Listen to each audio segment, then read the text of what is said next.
दोस्तों, ये कहानी है ऐसे यात्रियों की जो केदारनाथ यात्रा में आई हुई आपदा में पूरी तरह से फंसने से पहले ईश्वर की कृपा द्वारा बचा लिए गए।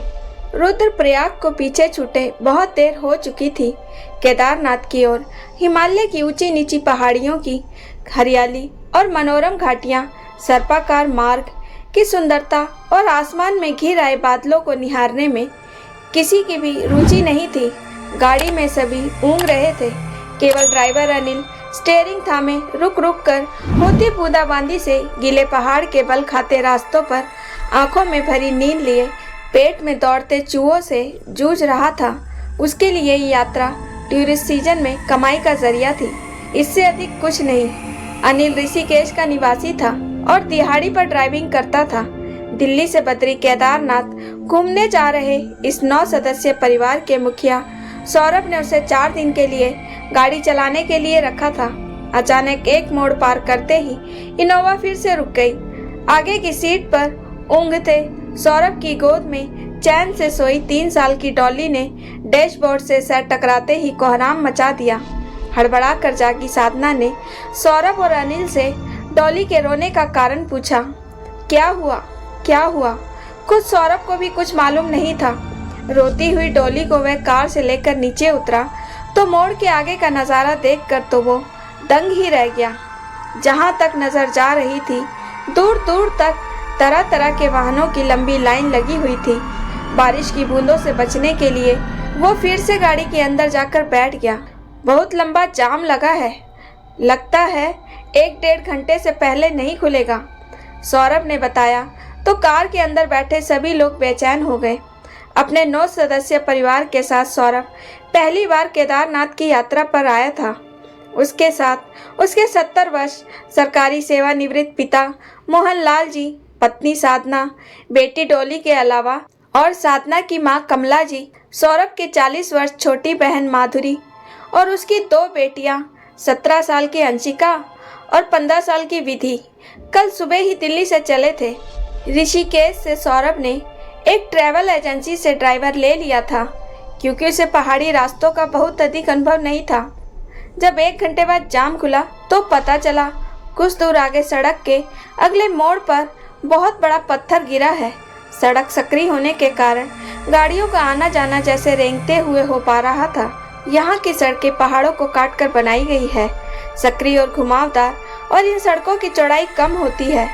बड़ी मुश्किल से 2 गाड़ियां आपस में क्रॉस हो सकती थी। थोड़ी सी बूंदाबांदी होने पर ही ऊपर पहाड़ियों पर सड़कों पर जाम लग जाता है। गर्मियों के मौसम में 4 धाम यात्रा और घूमने के मतलब से जो लोग मैदानों से पहाड़ों की ओर दौड़ते आते हैं, इस कारण सड़कों पर वाहनों का दबाव काफी अधिक बढ़ जाता है, जिसकी वजह से जाम लगना आम बात है। अगस्त मुनि होते हुए शाम के 7:15 बजे गुप्त काशी से 7 किलोमीटर पहले ननीवार गांव की दुकान की रौनक, सड़क के किनारे रुकी गाड़ियां और बसें देखकर सौरभ ने एक पल को सोचा, कुछ देर तो यहीं रुका जाए। इनोवा का भी बुरा हाल हो गया था, जैसे किसी ने पूरी गाड़ी पर धूल की एक मोटी परत चढ़ा दी हो और गाड़ी सफेद से काले रंग की नजर आ रही थी। उधर बच्चे भी भूख से बिलबिला रहे थे, महिलाएं उल्टियां कर रही थी, परेशान थी और अनिल गाड़ी चलाते चलाते थक चुका था। सौरभ ने जब ऐलान किया यहीं रुकेंगे तो बच्चों के साथ बड़े भी खुशी में तालियां बजाने लगे। पहले चाय, फिर गर्मा गर्म खाना, 1 मंजिला होटल और उस पर ढलवा छत, लाल नीली पीली हरी दीवारों वाले शिव वैष्णव ढाबे के ठीक सामने सड़क पर ही गाड़ी जाने वाले मार्ग की दिशा में खड़ी कर दी गई। सब उतर गए। साधना दिल्ली से चलते समय ही गाड़ी में पीने के पानी की 2 लीटर की कई बोतलें धर लाई थी। सफाई के बाद मिनरल वाटर ही उसकी दूसरी सनक थी। कॉलोनी की औरतें तो उसे पीछे से मिनरल भाभी कहकर बुलाती थी। नन्ही डॉली माँ की गोद में आने को मचल गई। साधना एक बगल में डॉली को और दूसरी में पानी की 2 बोतलें दबाए ढाबे की ओर बढ़ रही थी। तभी बूंदाबांदी फिर से शुरू हो गई। इसी बीच सौरभ के पिता मोहनलाल जी और उनकी समधिन कमला जी, साधना, सौरभ की छोटी बहन माधुरी, अंशिका, विधि ढाबे में एक बड़ी मेज के चारों ओर सेट हो चुके थे। माधुरी की बेटियां अंशिका, विधि डोली को गोद में लटकाए ढाबे की पिछली दीवार में बनी खिड़कियों से झांक कर नीचे का नजारा देख रही थी। साधना ने आते ही मिनरल वाटर की बोतल मेज पर रखी और फिर ढाबा मालिक से कहकर मेजों को खिड़की के साथ सटवा दिया। इसके बाद चाय और चाय के बाद खाना का ऑर्डर दिया गया। चाय के एक दौर में ही सबकी थकावट उतर गई। ढाबे में गरम पराठों और सूखे दम आलू के साथ ही मसालेदार राजमा चावल भी सबको बहुत स्वादिष्ट लगे। खाना परोसने वाले दोनों लड़के देखने में सुंदर और सुशील थे और उनका स्वभाव भी सबने पता कर लिया। वह गुप्त काशी के पास लवारा गांव के निवासी थे। उनके पिता के पास 4 खच्चर थे और घर पर ही किराने की दुकान भी। सैलानी पूरे साल आते नहीं और सभी सैलानी केवल उनसे ही तो व्यापार करते नहीं, इसीलिए उनकी माली हालत बहुत अच्छी नहीं थी।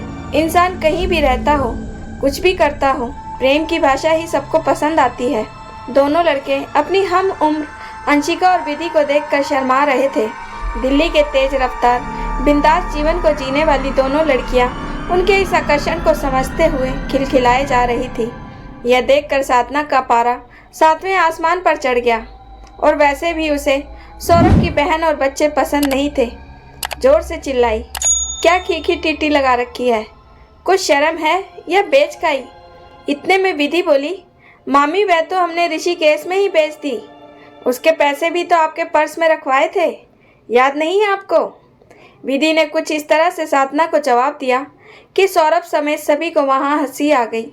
खाना खत्म होते ही सब उठ खड़े हुए।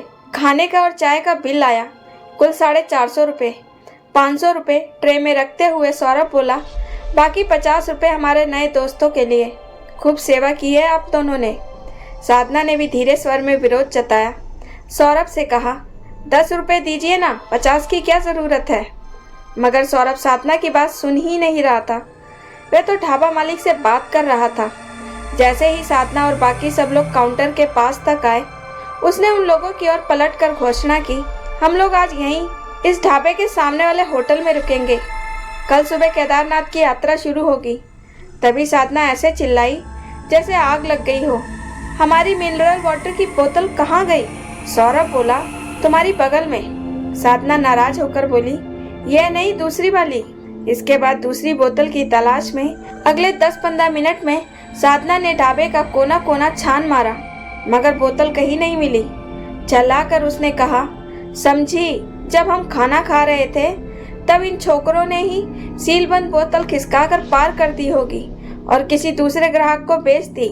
ये सारे पहाड़ी चोर हैं, हरामखोर। ये सुनकर ढाबे वाले को भी गुस्सा आ गया।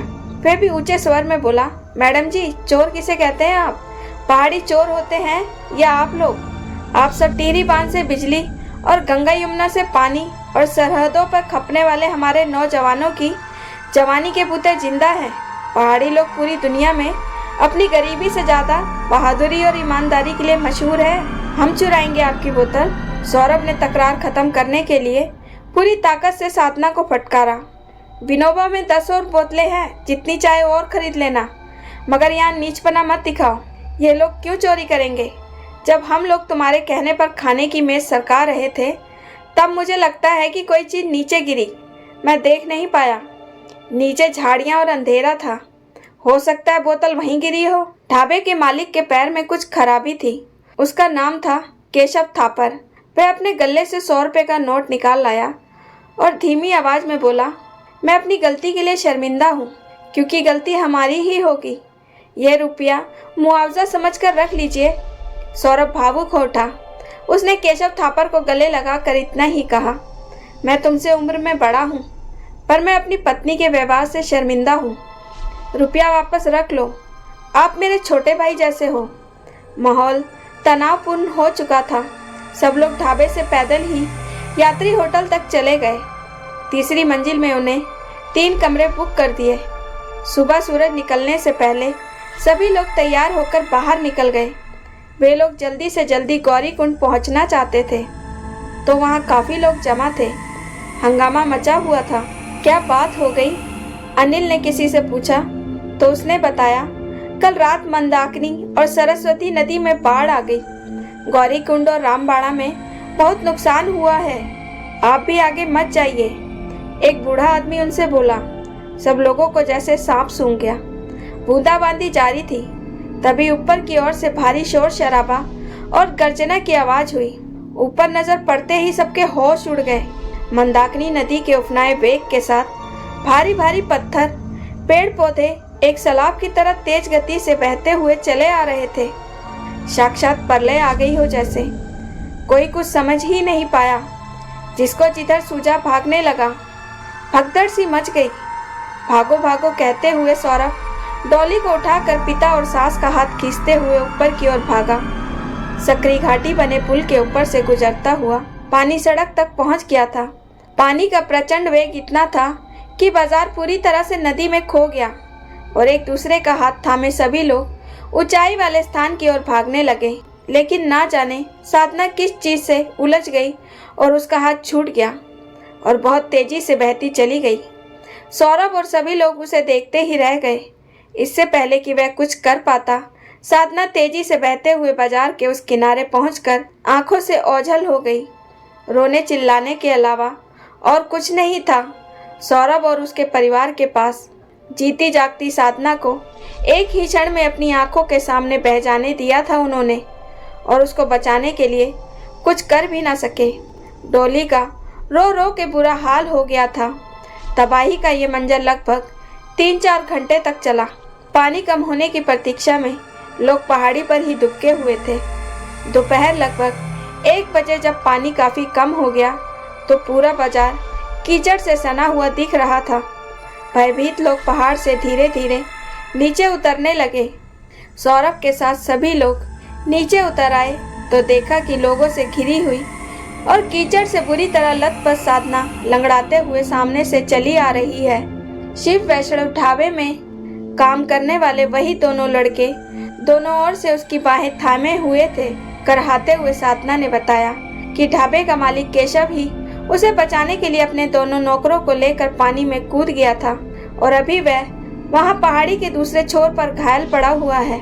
सौरभ तुरंत ही ढाबे वाले लड़कों के साथ वहीं पहुंच गया। लोगों से घिरा हुआ केशव उल्टा लेटा हुआ ऐसा लग रहा था मानो उसका शरीर निर्जीव हो गया हो। केशव, केशव भाई, ये क्या किया आपने? मर जाने देते मेरी पत्नी को। सौरभ ने उसे झकझोरा। केशव के गले से एक घुटी सी आवाज निकली। उसने आंखें खोल दी। नहीं भाई साहब, ये तो मेरा फर्ज था। भला अपनी आंखों के सामने हम उन्हें कैसे मरने देते। केशव का कमर से नीचे का हिस्सा निर्जीव हो चुका था। एक टांग तो उसकी पहले से ही टूटी हुई थी। सौरभ, अब वापस चलो, इन्हें तुरंत दिल्ली ले चलना है, पीछे आ चुकी साधना ने कहा। सौरभ ने पीछे मुड़कर देखा।